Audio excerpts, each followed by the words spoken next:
Hi Kim, how are you? Hello, hello.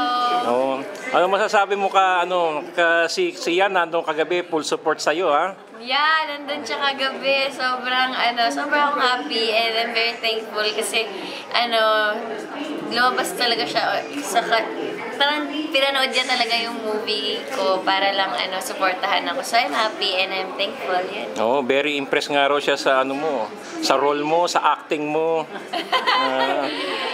Nagsasalita nga, nag-uusap nga kami habang magkatabi kami. Sabi hindi niya maintindihan yung Bisaya na kanta. Ano niya, Mr. Right yung kinakanta habang nagigitara ako. Oo. Hindi.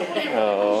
Yun. So ano na lang, you have a show coming up in New York City, di ba? Yes. Oh, yung New One Magical York. Night. Yes, Oh. One Magical Night in New York. So invite mo naman yung mga tiga-US saka sa Yes. East Coast. Yes, sa lahat ng mga nanonood nito, sana po makanood po kayo ng One Magical Night sa New York po yan. Sasama ko po dito ang Liz Ken, si Liza and Enrique, and of course si Sian. So for more infos, just visit www.mercyenterprise.com. Okay. Hi! Sa inyo lahat po, sana makapanood po kayo ng One Magical Night 2015 US Tour.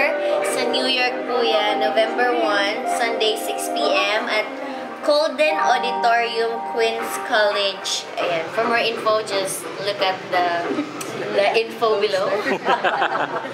Haba eh. Yeah, thank you so much. Thank you, thank you.